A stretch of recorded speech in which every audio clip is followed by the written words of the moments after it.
اللہ تبارک و تعالی نے اللہ کے رسول صلی اللہ علیہ وسلم کی جب عمر مبارک 40 سال کی ہوئی، آپ کو نبوت سے سرفراز فرمایا اور انہی ابتدائی آیات قرآن پاک کی نازل ہوئی۔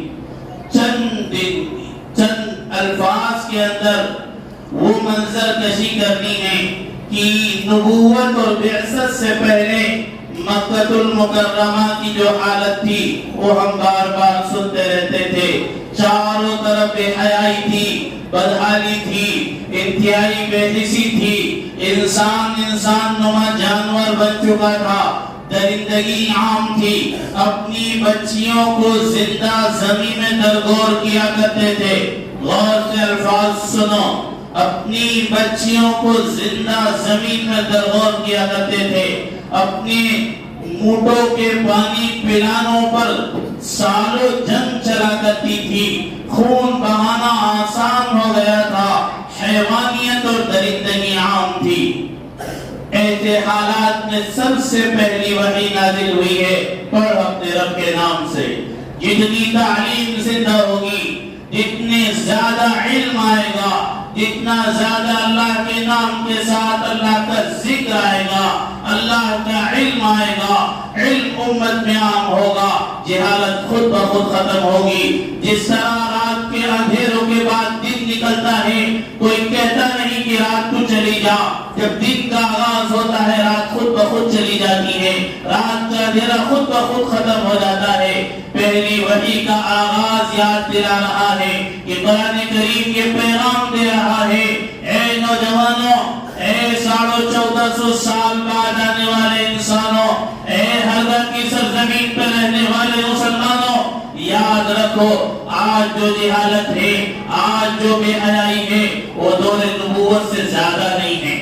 آج کی جو گندگیاں ہیں وہ اس سے زیادہ نہیں ہیں، لیکن اس کے باوجود آج بھی قرآن کا وہ چیلنج موجود ہے۔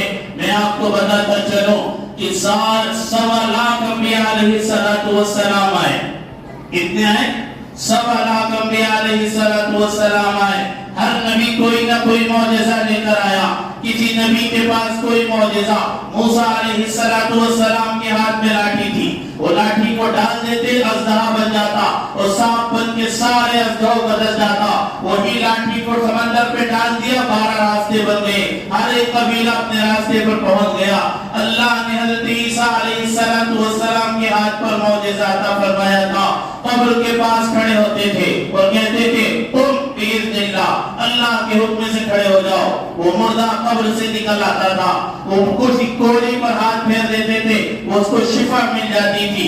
اسی طرح دیگر انبیاء علیہ السلام کو معجزات عطا کیے گئے۔ حضرت صالح علیہ السلام کو پہاڑ کی کوکھ سے اونٹنی پیدا کر کے دکھا دی گئی اور اللہ کی اونٹنی تھی۔ اسی طرح ہر نبی کو معجزات دے دیے گئے، لیکن ہر نبی کا معجزہ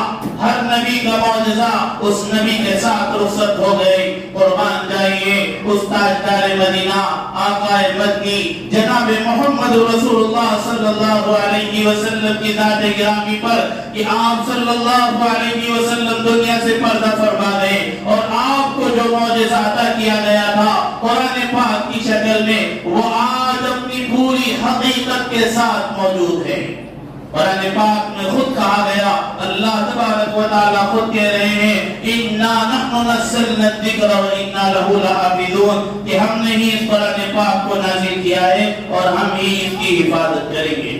موسیٰ علیہ السلام کی لاٹھی آج بھی مصر کے میوزیم میں موجود ہے، وہ ہے یا ان کی دوسری ہے، لیکن اس کی وہ تاثیر نہیں ہے۔ لیکن خدا کی قسم اس مسجد میں بیٹھ کر یہ بات عرض کر رہا ہوں، ہمارے اساتذہ نے یہ بات بتائی ہے، قرآن کو معجزہ ہے اور یہ بات طے شدہ ہے۔ جس طرح اس قرآن کریم کے ذریعے سے صحابہ کرام رضی اللہ تعالیٰ عنہ اجمعین نے اپنے مسئلوں کو حل کرایا تھا، آج یہ معجزہ ہمارے اور آپ کے ہاتھ میں ہے، ہمارے پاس ہے۔ کہ کتابوں کو یہ کوئی قرآن پاک جو ہے کہ تاکوں میں سجانے کے لیے نہیں ہے، یہ قرآن پاک صرف مکتب کے بچوں کے پڑھنے کے لیے نہیں ہے، یہ قرآن پاک ہم اور آپ کی زندگی کا ایک زندہ جاوید معجزہ ہے۔ اس میں ہماری زندگی ہے، ہماری دنیا کی آئیڈیل ہے، ہمیں اس قرآن پاک کے اندر زندگی سکھائے گئے، آپس میں رہنے کا طریقہ سکھایا گیا، ایک ایک چیز بتائی گئی۔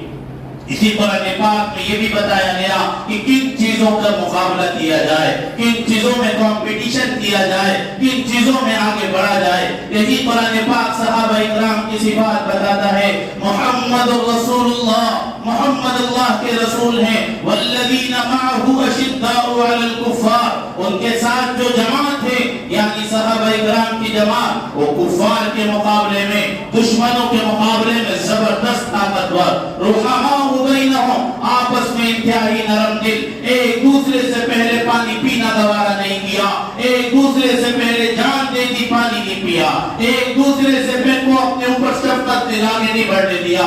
یہ دین کے معاملے میں آگے بڑھ رہے ہیں، آگے بڑھ رہے ہیں۔ عمر سوچ رہے ہیں آج تو میں ابو بکر سے آگے چلا جاؤں گا، ابو بکر اپنا گھر کا سارا سامان لے آ رہے ہیں، اور آج عمر کہہ رہے ابو بکر تجھ سے کوئی نہیں جیت سکتا، وقت نہیں ہے ان واقعات کی تفصیل۔ لیکن یہ مقابلے، یہ آپس کے اسلامی مقابلے جس میں صحابہ اکرام رضی اللہ تعالی عنہم اجمعین آگے بڑھا کرتے تھے، آج ہماری نظروں سے اوجھل ہو گئے۔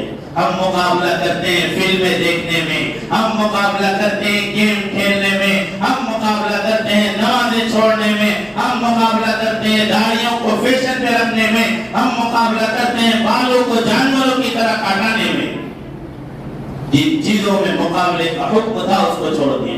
صحابہ کی صفت تھی وہ آپس میں رحم دل تھے، ایک دوسرے کے ساتھ وہ اس طرح کے مقابلے کیا کرتے تھے۔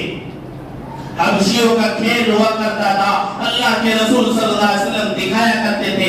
اما عائشہ صدیقہ رضی اللہ تعالیٰ عنہ کی روایت ہے، علامہ سید سلیمان ندوی رحمۃ اللہ علیہ نے اپنی کتاب میں لکھا ہے، اللہ کے رسول کی پیاری زوجہ محترمہ اما عائشہ صدیقہ رضی اللہ تعالیٰ عنہ کو شوق ہوا کہ میں یہ حبشیوں کا کھیل دیکھوں۔ اللہ کے رسول صلی اللہ علیہ وسلم کے کاندھے کے پیچھے کھڑی ہو کر جتنی دیر تک وہ دیکھتی رہی، اللہ کے رسول اس طرح کھڑے رہے۔ اللہ کے رسول صلی اللہ علیہ وسلم نے حضرت اما عائشہ رضی اللہ تعالیٰ عنہ کے ساتھ دوڑ کا مقابلہ کیا۔ روایات میں موجود ہے ایک مرتبہ اللہ کے رسول صلی اللہ علیہ وسلم اما عائشہ رضی اللہ تعالیٰ عنہ تو ایک غزوے میں ساتھ میں تھے، تمام صحابہ کو آگے بھیج دیا، جاؤ آگے دوڑ، اور پھر آپ نے کہا عائشہ چلو دوڑ کا مقابلہ کرتے ہیں، آج دیکھتا ہے کون جیتتے ہیں۔ اس نے کہا اللہ کے رسول صلی اللہ علیہ وسلم نے کہ دوڑ کا مقابلہ کرتے ہیں، آج دیکھتے ہیں کون جیتتا ہے۔ اما عائشہ فرماتی ہیں کہ میں دبلی پتلی تھی، میں اللہ کے رسول صلی اللہ علیہ وسلم سے دوڑ میں آگے نکل گئی اور وہ مقابلہ میں جیت گئی۔ اسی کے آگے لکھتے ہیں کہ چند دنوں کے بعد ایک دوسرے غزوے کے اندر پھر مقابلہ ہوا، اللہ کے رسول صلی اللہ علیہ وسلم نے پھر کہا عائشہ چلو مقابلہ کرتے ہیں۔